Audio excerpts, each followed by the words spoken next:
पर आचा साहब की बात में वजन तो है कि एक्स्ट्रेडिशन ट्रीटी कोई नहीं है, अल्ताफ हुसैन को नहीं ला सके, कैसे लाएंगे नवाज शरीफ को? एक्स्ट्रेडिशन ट्रीटी होते होते रह गई। पिछले साल 2019 में मिड में बरतानिया ने कहा कि एक्स्ट्रेडिशन ट्रीटी या जो भी लोगों को लेकर जाएं आप बरतानिया से, उनको पॉलिटिकल विक्टिमाइजेशन या पॉलिटिकल केसेस का सामना ना हो, और उसकी बेसिस के ऊपर हमारे बहुत सारे मामला फिर रह गए। ऐसी सूरत हाल में जहां बिल्कुल स्क्वायर वन पे है बात बरतानिया और पाकिस्तान के बीच में, वहां नवाज शरीफ साहब को पाकिस्तान लेकर आना कितना बड़ा चैलेंज होगा गवर्नमेंट के लिए? जी बिस्मिल्लाह रहमान रहीम, बहुत शुक्रिया। देखिए, पहली बात तो ये है कि आप अल्ताफ हुसैन की बात कर रहे हैं, वो तो काफ़ी पुरानी बात है, because obviously he was supported by the international establishment including the British establishment and Indian establishment. ये तमाम लोग वहाँ पे उसको प्रोटेक्ट कर रहे थे, तो यकीनन उन्होंने बिल्कुल उसको नहीं वहाँ से एक्स्ट्राडाइट होने दिया, या कोई ऐसा तरीका नहीं था कि उनको इंटरपोल के जरिए या किसी और जरिए लाई जा सके। अभी रिसेंट केस में तो आप देख लें, बड़ा क्लियर है, इसहाक डार को कितने अरसे से वो प्रोक्लेम्ड ऑफेंडर है, उनको हम वापस नहीं ला सके हैं। हालांकि मेरा ख्याल है गवर्नमेंट उनके साथ कोऑर्डिनेट भी कर रही है। उन्होंने इसहाक डार के मामले में, फिर सलमान शहबाज जो है वो भी, if I am not wrong, is the proclaimed offender over there, वो भी वहाँ पे बैठा हुआ है, और दोनों उनके बेटे जो है नवाज शरीफ के। सो मेरा नहीं ख्याल है कि नवाज शरीफ के साहब के केस में ये मुश्किल इतनी आसानी से हो सकेगा, डिस्पाइट द फैक्ट कि अभी रिसेंटली उनका एक नॉन अवेलेबल अरेस्ट वारंट भी हुआ है, डिस्पाइट द फैक्ट कि वो ब्रिटिश गवर्नमेंट को, हमारी गवर्नमेंट के लेटर भी गए हैं ऑफिशियली, एम्बेसी भी, हमारे हाई कमीशन ने भी ज़ाहिर बात है कि जो होम ऑफिस है उनको सब चीज़ें बताई हुई हैं इन राइटिंग कि ये एक जिसको कहते हैं एक कन्विक्टेड पर्सन है, और लंदन सिर्फ आए हैं मेडिकल बेल पे, और वो भी चंद हफ्ते के लिए था, आज से कोई 9-10 महीने पहले। और इस वक्त पोजीशन ये है कि डिस्पाइट द फैक्ट कि नॉन अवेलेबल वारंट्स भी उनके इशू हो गए अकाउंटेबिलिटी कोर्ट से, प्लस लीगल प्रोसेस इस वक्त शुरू हो गया है इस्लामाबाद हाई कोर्ट का to declare him a proclaimed offender या अकाउंटेबिलिटी कोर्ट, तो इनके एसेट्स भी यहाँ पे सीज किए जा रहे हैं। बट बात फिर वही आ जाती है, इनका नैरेटिव जो है वो इंटरनेशनल एस्टेब्लिशमेंट को सूट करता है, और इंटरनेशनल एस्टेब्लिशमेंट इनके नैरेटिव को बाय करती है कि हाँ जी देखें 3 टाइम प्राइम मिनिस्टर है, और वहाँ पे जो मिलिट्री एस्टेब्लिशमेंट है और ये लोग हैं, ये सारे इनको टारगेट करने की कोशिश कर रहे हैं। इमरान खान की गवर्नमेंट भी है, इनको पोलिटिकली विक्टिमाइज कर रही है, इनके खिलाफ केसेस चल रहे हैं अकाउंटेबिलिटी कोर्ट में वगैरह वगैरह। वो इंटरनेशनल एस्टेब्लिशमेंट ये भूल जाती है कि नवाज शरीफ साहब इज बेसिकली वॉज कन्विक्टेड, ठीक है, अकाउंटेबिलिटी कोर्ट में, लेकिन he was also disqualified by the supreme court, and the Supreme Court disqualified him for life for in political activities, and also that he was not a Sadiq and Amin, he was not, declared not an honest person. Farooq साहब, उसी supreme court ने national accountability bureau के किरदार के ऊपर भी बड़े संगीन सवाल उठाए हैं ख्वाजा साहब और उनके भाई के केस के फैसले में। तो जहां सुप्रीम कोर्ट का, वहां उनको एक तो नाअहल करार देना, उनको सियासत में ना हिस्सा लेने की बात करना, उनको 62-63 पे पूरा ना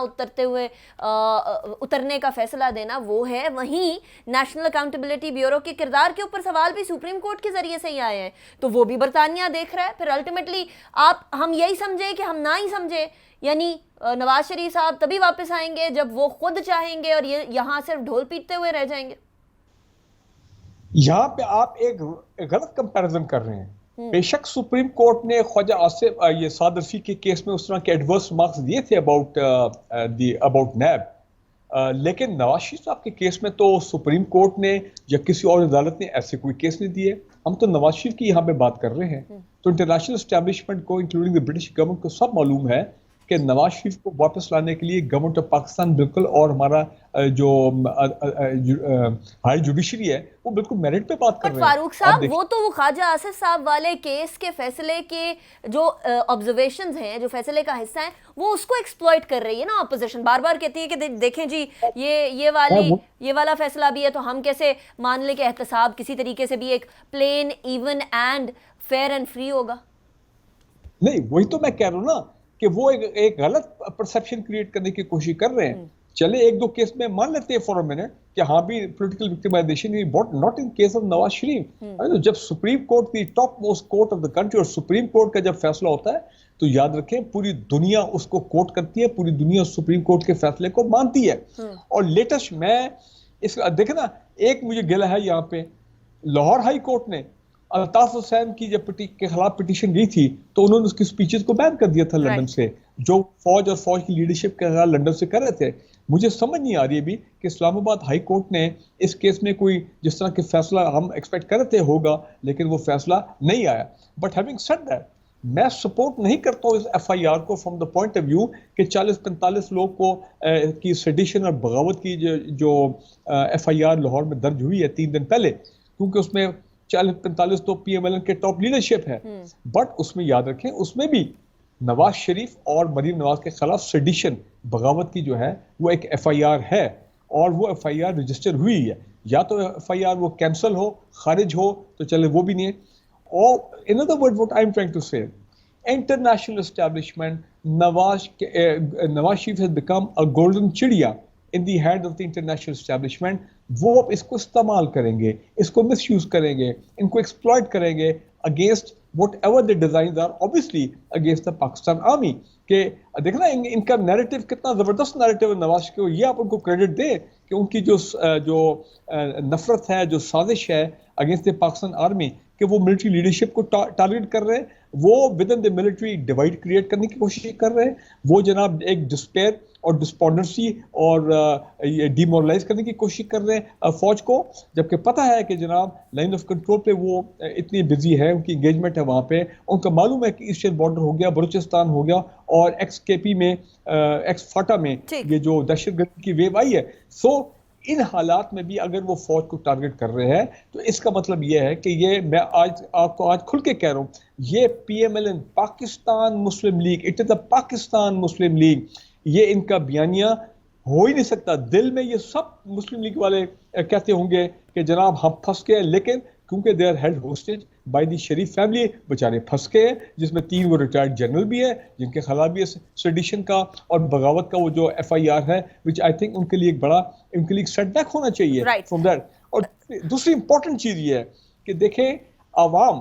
और फौज के दरमियान ये एक वेज क्रिएट करने की कोशिश कर रहे हैं। सो ये सारे डिजाइन जो हैं, ये मैं समझता हूँ पीएमएलएन के ऐसे कोई डिजाइन नहीं है जो बाकी उनकी लीडरशिप है, ये सिर्फ शरीफ फैमिली, और वो भी नवाज शरीफ और Maryam Nawaz. I don't think कि Shahbaz Sharif is part of this narrative and बयाने, he would never support it, he is having a hell of a good time,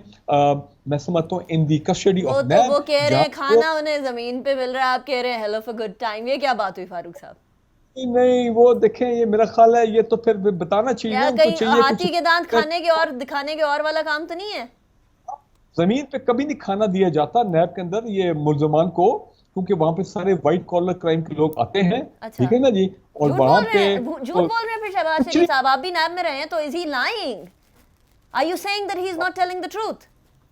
I think he is not telling the truth, क्योंकि जब last time Shahbaz शरीफ साहब नैब के custody में थे कोई 40-45 दिन, इनके ऑब्वियसली खाने, आलीशान खाने घर से आते थे, इनकी जो मुख्तलिफ डिफरेंट फैमिलीज हैं, यू अंडरस्टैंड, जब मैं डिफरेंट फैमिलीज कहता हूँ तो मेरा मतलब क्या है, वो जनाब उनका रेगुलर शेड्यूल होता था नैब पंजाब के लिए, नैब लाहौर के लिए, और नैब लाहौर वाले कहते थे हम तो सर परेशान हो गए। सादी ज़बान में बताया ना, सारी बीवियां इकट्ठी ना आ जाएं फारूक साहब। बिल्कुल बिल्कुल, और जनाब वहाँ पे डाइनिंग हॉल में लंच हो रहे हैं, डिनर हो रहे हैं, तो आप क्या, शहबाज शरीफ तो बड़े शुक्र कर रहे होंगे कि ब्लेसिंग डिस्गाइज फॉर हिम कि जनाब मैं ये तमाम हंगामे से बच गया हूँ और मेरे पे ये पीडीएम का और ये तमाम जो है ये स्टिग्मा मेरे पे नहीं आएगा, तो वो तो बड़ा खुश है वहाँ पे, 90 दिन तक रहेंगे वहाँ पे। राइट। अच्छा ब्रिगेड साहब, मुझे जरा